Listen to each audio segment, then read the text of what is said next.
One of the questions I get asked the most is, do you think James Gunn will do a good job with the Superman movie? Today, I'll answer properly. In the past few weeks, I rewatched all the projects James Gunn has written and directed. From his early independent films that you might not know, to his most recent big production projects and his low-budget porn parody sketches. Does that exist? Analyze his directing style, techniques, strengths, and weaknesses to objectively predict at the video's end if he will make a good Superman movie based on what we know from his previous work.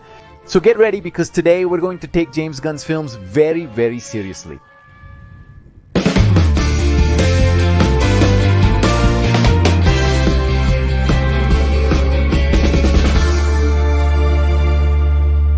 A couple of rules before we start. The first is that I'm going to focus on the productions that James Gunn wrote and directed, not on films where he only wrote the script, like Scooby-Doo, or was solely involved in production, like Brightburn. Why? The focus is on projects where James Gunn had more creative control, such as the movie Dawn of the Dead, for which he wrote the script. But the film's director Zack Snyder has a noticeably different style from James Gunn's typical work. The second point worth clarifying is that I'm pretty neutral in this whole Snyder versus Gunn situation.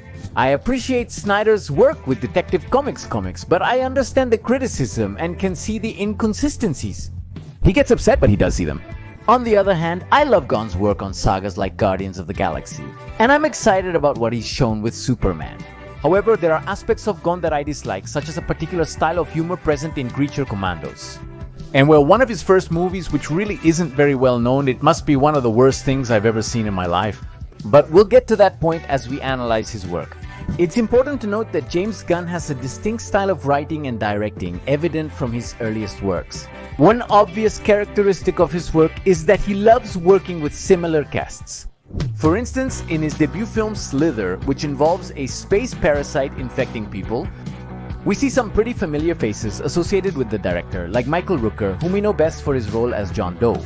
But he has appeared in many other productions by Gunn and Nathan Fillion, who will play Guy Gardner in the Superman movie. And he has also had roles in many other productions, including the porn parody sketches. What is clear is that his friends are very loyal, since in his second movie, called Super, which was filmed with a total budget of $2.5 million. In Hollywood terms, that's like 5 pieces of candy. It featured Kevin Bacon, Michael Rooker, Ellen Aurelio Page, and Rainn Wilson, working for the minimum wage accepted by the Actors Guild. James Gunn is known for his exceptional skill in selecting the perfect songs for his films, which has become a signature element in his works. They not only sound perfect for that story moment, but also reveal something about the character. The song Come and Get Your Love portrays Peter Quill's carefree and irreverent personality when he is introduced, one who remains calm in the tensest moments. But little by little we realize that he is someone who hides his pain under layers of humor and nostalgia, which makes you see the scene in a different way.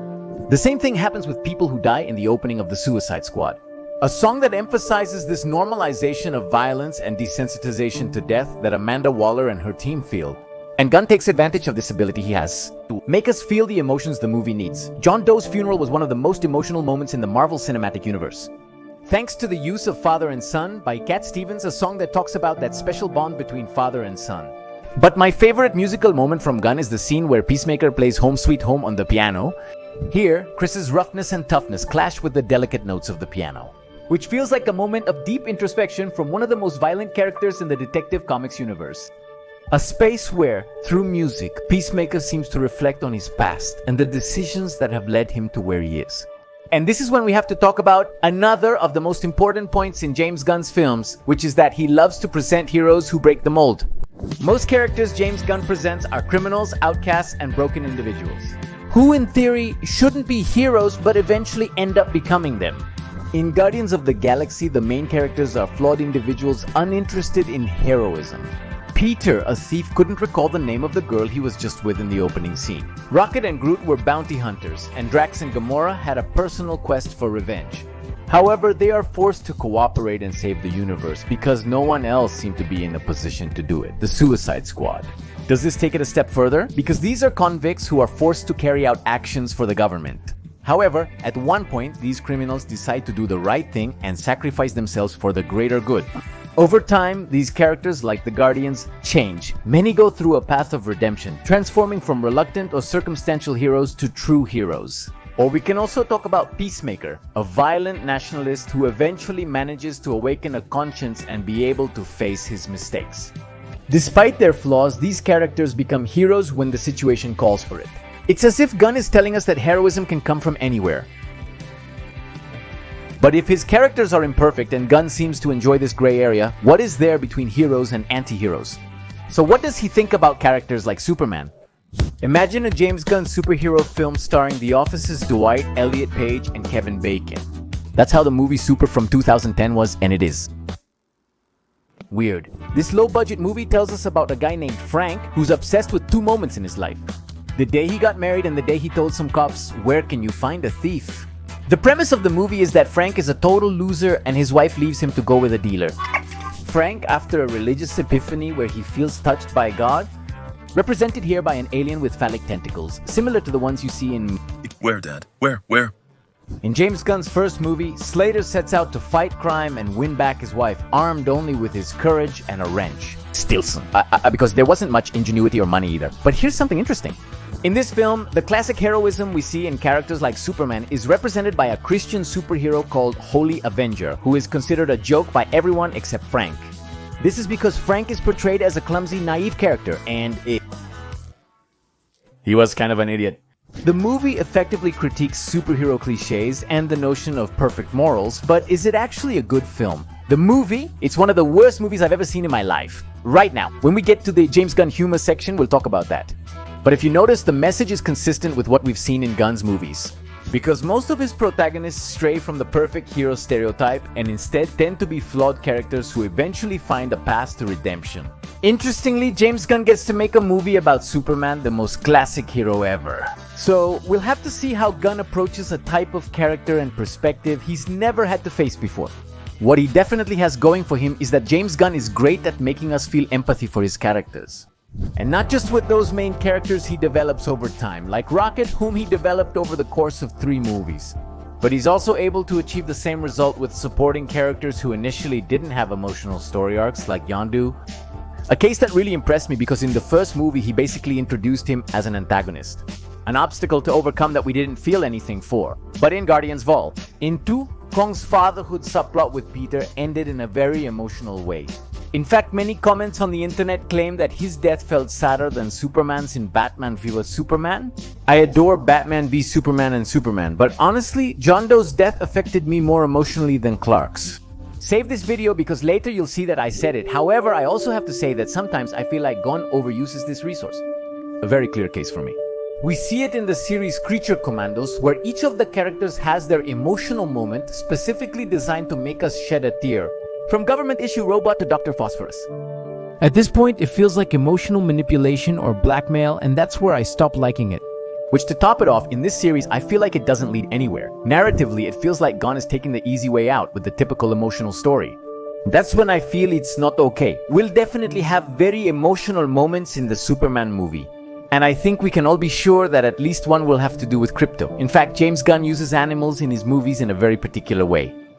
You probably hadn't noticed that James Gunn uses animals in his movies as a symbol of kindness or virtue. Think about it that way. To portray a character as evil, they are often shown mistreating an animal, like Savant in the canary scene at the start of the Suicide Squad. Peacemaker's dad hurting Eagly, or basically the entire narrative arc of High Evolutionary in Guardians of the Galaxy Volume 3.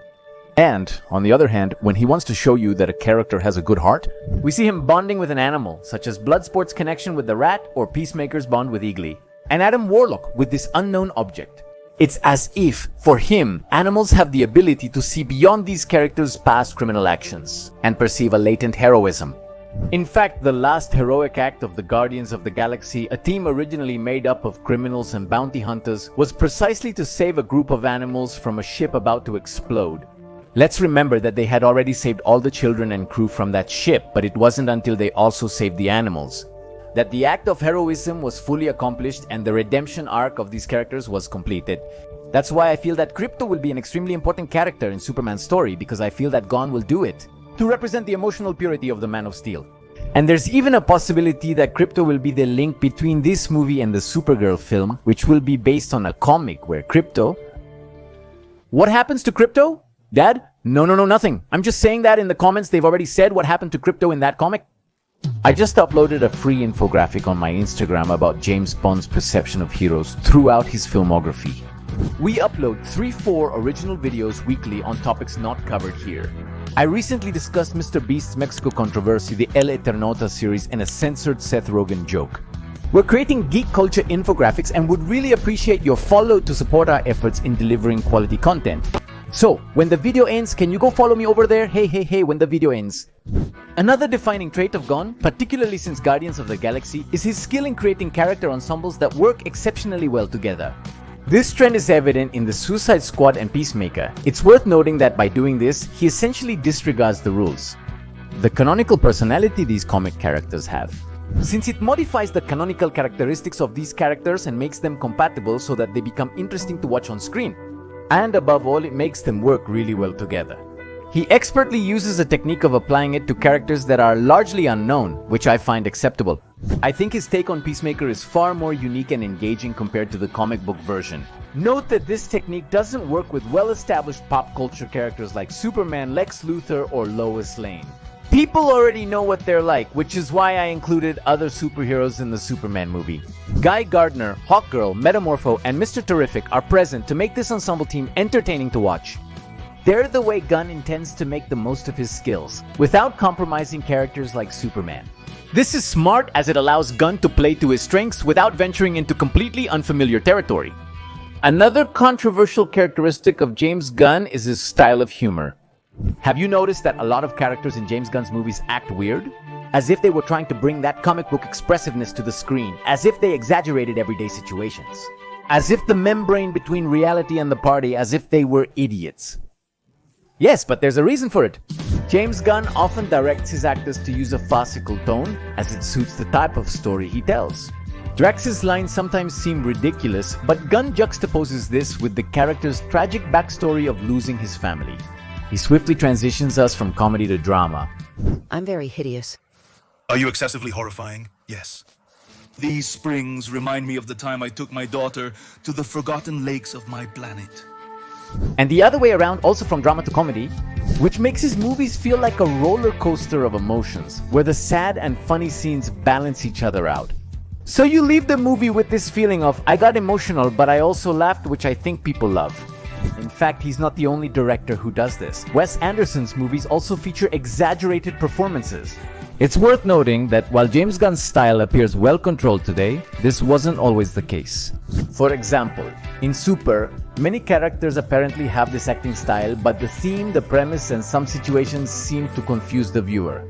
So, it's not entirely clear to you if it's really a farcical performance or just a kind of lousy acting. In contrast, his James Gunn parental guidance porn sketches are more effective, as it's evident that they are parodies. How did you search for that on the internet? Now that you mention it, it was kind of awkward. I felt like YouTube was judging me. When you search for those James Gunn sketches, yes, I have a lot of interviews. Let's see. Which ones could be useful to you? James Gunn and an S? Of course, I know what you're looking for. I have a lot of things about the Superman movie, like the James Gunn S, a trailer. James Gunn. Sasha? Ah, of course. Sasha Calle, the Supergirl from the Flash movie. Yeah, I see. You already put a G? And an R? Oh, I see, of course. Do you want the other one? The famous Sasha? Who do you think I am? I'm not the orange YouTube. Since his early works, it's evident that James Gunn loves humor, which is another point we need to discuss about him. What does it have to do with situations, references, or sexual acts? For example, observe the appearance of space parasites in his film Slither, a look he later recreated in Super. In this scene, where the main character is being touched by God, in his mind this was literally God. Many of those jokes simply don't appeal to my sense of humor. It's like the kid who spends all his time drawing penises in his notebook and then laughs. He said penises. You too? I mean, you know what I mean? That's what James does with the tentacles. But the worst part is that he used to take his edgy humor even further. He faced significant backlash due to resurfaced past tweets containing jokes about family and the computer. And with that context in mind, some sections of his scripts feel problematic. In Slither, there's a conversation between Michael Rooker and a younger girl where she expresses willingness to have relations with him since she was 10 or 11 years old. In Super, it's established that Elliot Page's character is 22 years old. In the movie, he serves as Robin to Frank's Batman, adding excitement to Frank's character. None of them are minors, but on screen, it looks weird. The whole James Gunn thing and his past sounds like a topic for a separate video. Something that maybe should be developed by a detective or something like that. Subscribe, because apparently that video is coming soon. James Gunn, for his part, says this was a stage of immaturity, where he wanted to be provocative and edgy. To be fair, in the Guardians of the Galaxy saga, we see a more mature director with greater control over his productions.